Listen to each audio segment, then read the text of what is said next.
Campground Porta Cove – один из самых популярных в районе Ванкувера. Забронировать тут место все равно, что выиграть лотерею. Из преимуществ – на берегу моря, недалеко от Ванкувера.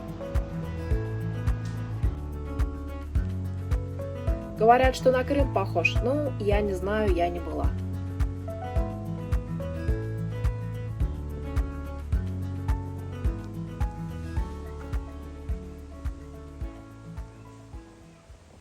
Welcome to Porta Cove Campground. Это провинциальный кемп.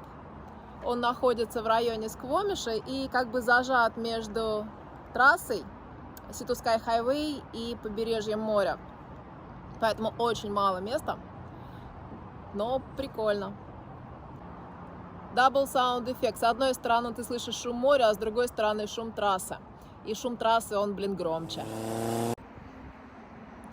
Кемпсайт упирается в гору, а на гору есть небольшой трейл и смотровая площадка. С площадки классный такой вид на острова, на Sunshine Coast, и вода волшебно-бирюзовая. Лагерь находится на побережье, поэтому здесь все время дует ветер, но потому что лагерь вот как бы в бухте находится, ветер дует не везде. Вот ветер идет отсюда, и вот эта часть, она получается все время как бы на ветру. А вот это в подветренной стороне, и у нас как раз это walk-in area, и у нас как раз как кемпы вот в этом районе. И у нас почти все время тихо, штиль. То есть вот эта ветреная часть достается вот этой части, а вот мы сейчас зашли за мыс, вот в самом начале кемпграунда, тут тихо, штиль. То есть сюда ветер не добивает.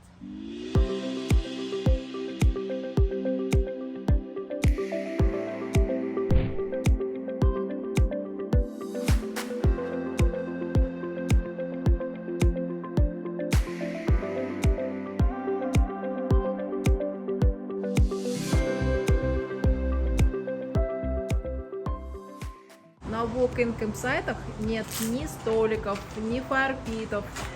Да, зато есть такая кухонька с розетками и раковинами.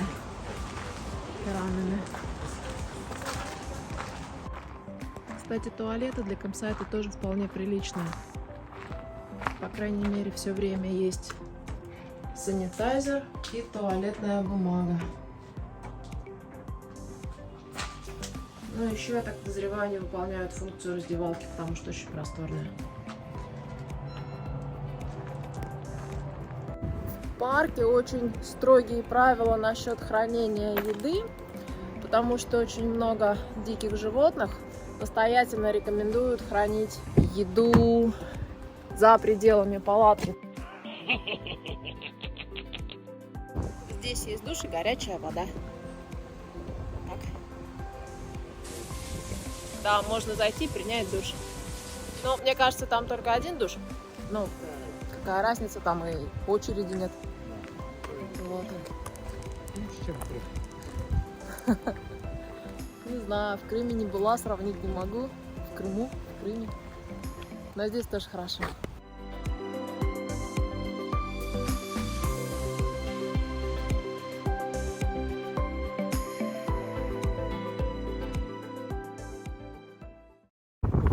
Выдается в море и формирует такую очень уютную бухточку. Мы когда вчера приехали, вода была под мостом, ну, наверное, метра полтора точно. То есть мы вчера приехали, похоже, на приливе, сейчас отлив, здесь тихо, ветра нет, а вот за мысом нам прям сносит.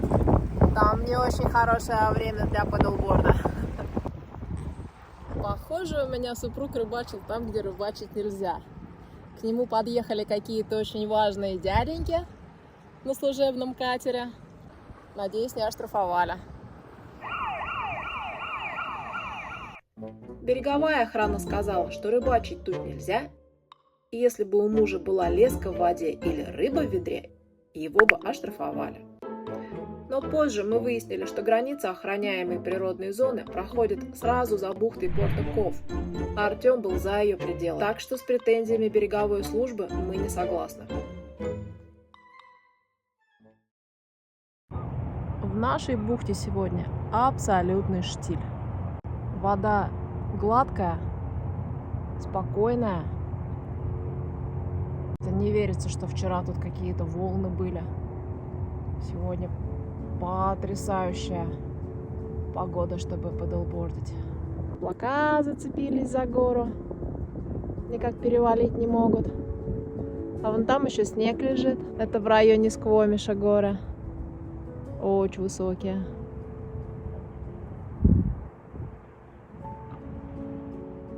Не обязательно бронировать кэмпграунд, чтобы посетить парк Порт-де-Коф. Это отличное место для семейного пикника или просто для короткой остановки на пути в Вистлер. Кстати, пирс – это не только променад для туристов, это причал для паромов на случай чрезвычайной ситуации. Sea to Sky Highway тут единственная дорога, и если случится, не дай бог, обвал, сообщения организуют по воде, и людей будут эвакуировать по воде. Здесь еще есть зона для скуба-дайвинга. Под водой искусственные рифы и несколько затопленных судов, которые специально опустили на дно, чтобы сделать подводный парк для дайверов. Если вам понравилось видео, ставьте лайки, а еще лучше подписывайтесь на канал. У меня еще много интересных историй, чтобы с вами поделиться.